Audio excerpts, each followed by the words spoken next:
السلام علیکم ورحمۃ اللہ وبرکاتہ۔ دوستوں، کیا آپ جانتے ہیں ایک نبی نے اپنی قوم کو 950 سال تک اللہ کی راہ پر بلایا، لیکن ان کی قوم نے انہیں جھٹلایا، مذاق اڑایا اور آخر میں اللہ کا ایسا عذاب آیا کہ جس نے پوری دنیا کو بدل دیا۔ آج ہم سنیں گے حضرت نوح علیہ السلام کا پورا واقعہ، جی ہاں پورا واقعہ، جو قرآن اور حدیث میں بیان ہوا ہے۔ تو دوستوں آئیے سب سے پہلے جانتے ہیں کہ حضرت نوح علیہ السلام کون تھے۔ حضرت نوح علیہ السلام اللہ کے پیغمبروں میں سے ایک بڑے نبی تھے۔ قرآن میں ان کا نام 43 بار آیا، یعنی کہ 43 بار آیا۔ وہ آدم علیہ السلام کے 10ویں پیڑھی کے بعد پیدا ہوئے۔ اس ٹائم دنیا کے لوگ توحید سے بھٹک چکے تھے۔ لوگ پتھروں اور نقلی دیوتاؤں کی پوجا کرنے لگے تھے۔ شرک کا زور تھا اور لوگ گناہوں میں ڈوبے ہوئے تھے۔ قرآن کی آیت سورہ نوح میں ہے، ہم نے نوح کو ان کی قوم کی طرف بھیجا کہ اپنی قوم کو آگاہ کرو تاکہ انہیں دردناک عذاب نہ گھیر لے۔ نوح علیہ السلام کا جنم ایسے ماحول میں ہوا جہاں لوگ شرک میں ڈوب چکے تھے۔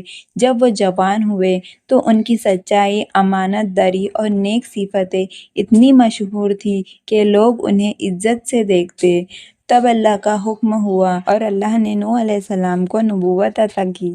نوح علیہ السلام نے جب پہلی بار دعوت دی تو کہا، اے میری قوم، اللہ کی عبادت کرو، ان کے سوا تمہارا معبود کوئی نہیں، میں تمہیں ان کے عذاب سے ڈرا رہا ہوں۔ اور جب نوح علیہ السلام نے لوگوں کو توحید کی دعوت دی تو ان کی قوم کے سردار، امیر اور بڑے لوگ اللہ کے رسول کا مذاق اڑانے لگے۔ قرآن میں سورہ ہود آیت نمبر 27 میں ہے کہ قوم کہتی ہے، ہم دیکھتے ہیں کہ تم جیسے آدمی کے سوا اور کوئی نہیں مان رہا، وہ بھی ہمارے غریب لوگ ہیں۔ نوح علیہ السلام نے دن رات اپنی قوم کو سمجھایا۔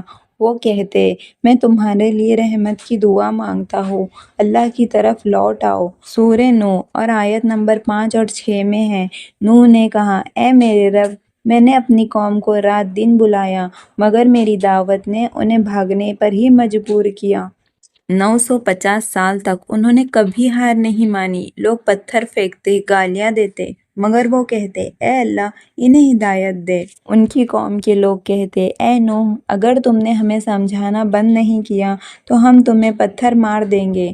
تب نوح علیہ السلام نے کہا، میں صرف اللہ کا پیغام پہنچا رہا ہوں۔ 950 سال تک دعوت دینے کے بعد بھی جب نوح علیہ السلام کی قوم نے انہیں جھٹلایا، تب اللہ نے ایسا حکم دیا جس نے پوری دنیا کو ہلا کر رکھ دیا۔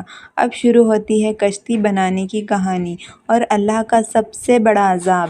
جب قوم نے حد سے زیادہ ضد کی، تب اللہ نے نوح علیہ السلام سے کہا، اے نوح، اب تمہاری قوم میں سے کوئی ایمان نہیں لائے گا سوائے ان لوگوں کے جو پہلے ایمان لا چکے ہیں۔ اب تم کشتی بناؤ ہمارے حکم سے اور ہماری نظر کے سامنے۔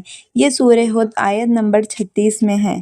تب نوح علیہ السلام نے کہا، اے میرے رب، میں تیرے حکم پر چلوں گا۔ نوح علیہ السلام نے جنگل میں ایک بڑی جگہ چنی اور لکڑی کاٹ کاٹ کر ایک بہت بڑی کشتی بنانے لگے۔ تب قوم ان کا مذاق اڑانے لگی، ارے نوح، کیا تم پاگل ہو گئے ہو؟ جنگل میں کشتی بنا رہے ہو، یہاں تو کوئی سمندر بھی نہیں ہے۔ نوح علیہ السلام نے جواب دیا، جس کا مذاق آج تم اڑا رہے ہو، کل تم پر عذاب آ جائے گا۔ کشتی بہت بڑی تھی، کہا جاتا ہے لمبائی 300 ہاتھ، چوڑائی 50 ہاتھ اور اونچائی 30 ہاتھ۔ اس میں 3 منزلیں تھیں، نیچے جانوروں کے لیے، بیچ میں انسانوں کے لیے اور اوپر پرندوں اور سامان کے لیے۔ نوح علیہ السلام کے ساتھ بس تھوڑے ہی لوگ تھے جو ایمان لائے تھے، ان میں زیادہ تر غریب، مظلوم اور نیک دل لوگ تھے۔ نوح علیہ السلام کہتے، اے لوگو، اللہ کی طرف لوٹ آؤ، اب بھی وقت ہے۔ لیکن قوم کے امیر لوگ کہتے، ہم غریبوں کے ساتھ کیسے بیٹھ سکتے ہیں، ہمیں تیری کشتی کی ضرورت نہیں۔ جب کشتی تیار ہو گئی، اچانک آسمان بدلنے لگا، کالے بادل چھا گئے، تیز ہوائیں چلنے لگی، زمین سے پانی ابل کر باہر آنے لگا۔ سورہ ہود میں آیت نمبر 40 میں ہے، جب ہمارا حکم آ پہنچا اور تندور ابل پڑا، ہم نے کہا، ہر جوڑی میں سے ایک ایک جانور اور اپنے گھر والوں کو جو ایمان لائے اس میں سوار کر لو۔ اللہ کے حکم سے ہر قسم کے جانور، شیر، ہاتھی، گائے، بکری، پرندے جوڑی کے جوڑی کشتی میں آنے لگے۔ ایمان والے حیران ہو کر کہتے، سبحان اللہ، یہ اللہ کا کرشمہ ہے۔ نوح علیہ السلام نے ایمان والوں سے کہا، اللہ کے نام سے اس میں سوار ہو جاؤ، اس کا چلنا اور ٹھہرنا اللہ ہی کے نام سے ہے۔ نوح علیہ السلام کا ایک بیٹا کافروں کے ساتھ رہا۔ نوح علیہ السلام نے پکارا، اے میرے بیٹے، ہمارے ساتھ کشتی پر سوار ہو جاؤ، کافروں کے ساتھ مت رہو۔ بیٹے نے کہا، میں کسی پہاڑ پر چڑھ جاؤں گا اور بچ جاؤں گا۔ نوح علیہ السلام نے کہا، آج اللہ کے عذاب سے کوئی نہیں بچ سکتا سوائے جس کے اوپر رحمت ہو۔ آخر کار وہ وقت آ گیا جب اللہ کا عذاب اترا، آسمان پھٹا، دھرتی ابل اٹھی، اور وہ لوگ جنہوں نے نوح علیہ السلام کا مذاق اڑایا تھا چیخ چیخ کر رحمت مانگنے لگے، لیکن اب بہت دیر ہو چکی تھی۔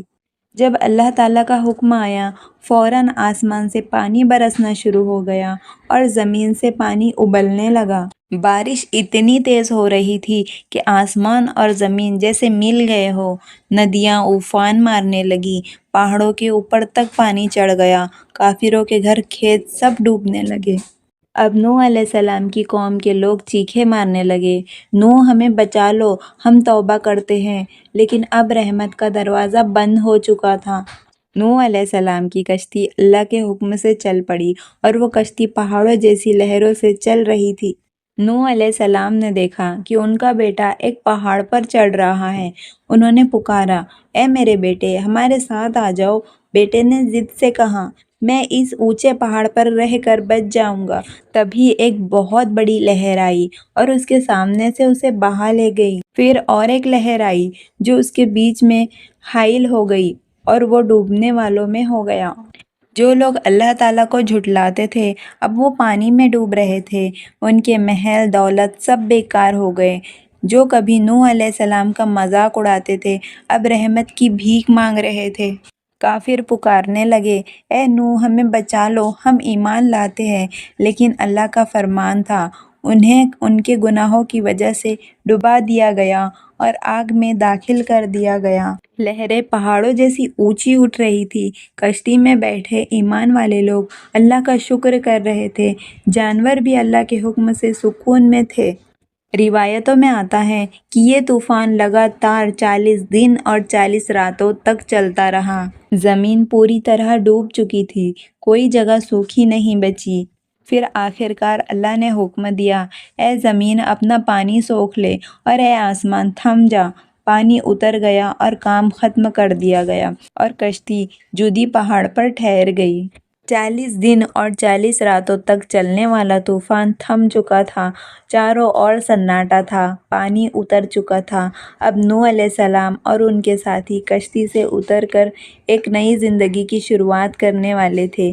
آج ہم دیکھیں گے کہ کیسے اللہ نے زمین کو پھر سے آباد کیا اور اس واقعے سے ہمیں کیا سیکھ ملتی ہے۔ پانی اتر گیا، کام پورا ہوا اور کشتی پہاڑ پر ٹھہر گئی۔ وہ جودی پہاڑ تھا، یعنی کہ آج کے عراق ترکی کے سیما کے بیچ جو ہے وہ والا۔ آسمان صاف ہوا، ہوا میں تازگی بھر گئی۔ زمین پر نئی شروعات کا وقت آ چکا۔ جب اللہ کا حکم آیا، نوح علیہ السلام نے کشتی کا دروازہ کھولا۔ اندر کے لوگ باہر نکل کر سجدے میں گر گئے۔ انہوں نے کہا، الحمدللہ، جس نے ہمیں نجات دی۔ اللہ کے حکم سے ہر جوڑی کا جانور باہر آیا۔ شیر اپنے جنگل کی اور چلا گیا، پرندے اڑتے ہوئے آسمان کی طرف چلے گئے، گائے، بکری، دوسرے جانور ہرے میدانوں میں چلے گئے۔ نوح علیہ السلام کہتے، جاؤ، دھرتی پھر سے آباد کرو، اللہ کی نعمتوں کا شکر ادا کرو۔ اب زمین صاف ستھری ہو چکی تھی۔ نوح علیہ السلام اور ان کے ساتھی نئے گھر بنانے لگے، کھیتی باڑی شروع ہوئی، ایک نئی انسانی نسل کی شروعات ہوئی جو ایمان اور توحید پر آدھارت تھی۔ سورہ صفات آیت نمبر 77 میں اللہ تعالیٰ نے فرمایا، اور ہم نے ان کے اولاد کو بھی باقی رکھا، یعنی آج ساری انسانیت حضرت نوح علیہ السلام کی اولاد سے پھیلی ہے۔ نوح علیہ السلام نے اللہ سے کہا، اے میرے رب، میرا بیٹا میرے گھر والوں میں سے ہے۔ اللہ نے فرمایا سورہ ہود میں آیت نمبر 46 میں، اے نوح، وہ تیرے گھر والوں میں سے نہیں ہے، اس کا عمل غلط تھا۔ دوستو یہ ہمیں بتاتا ہے کہ رشتہ داری نہیں بلکہ ایمان ہی اصلی پہچان ہے۔ طوفان کے بعد انسانوں نے سبق لیا، لوگ اللہ کے حکم ماننے لگے، گناہ اور شرک سے دوری بنائی۔ نوح علیہ السلام کی رہنمائی میں نئی سبھیتا شروع ہوئی۔ نوح علیہ السلام نے لگ بھگ 950 سال تک دعوت دی، پھر اللہ تعالیٰ نے انہیں اپنے پاس بلا لیا۔ ان کی قبر کے بارے میں الگ الگ روایتیں ہیں، کچھ کہتے ہیں عراق، کچھ کہتے ہیں یمن۔ تو دوستو ہمیں اس واقعے سے یہ سیکھنے کو ملتا ہے کہ صبر اور ہمت۔ نوح علیہ السلام نے 950 سال تک ہار نہیں مانی، یہی صبر اور یہی ان کی ہمت تھی۔ اور اللہ کی عبادت کی نجات کا راستہ، اور اللہ ہمیشہ ایمان والوں کو بچاتا ہے، اور جو اللہ کے پیغمبر کو جھٹلاتے ہیں ان کا انجام ایسے ہی ہوتا ہے۔ دوستو یہ تھا حضرت نوح علیہ السلام کا واقعہ۔ اللہ ہمیں ان سے صبر، ایمان اور توحید کی سیکھ لینے کی توفیق دے، آمین۔ ویڈیو کیسا لگا مجھے کمنٹ میں ضرور بتانا، اور چینل کو سبسکرائب ضرور سے کر دینا، اور لائک اور شیئر بھی کر دینا۔ السلام علیکم ورحمۃ اللہ وبرکاتہ۔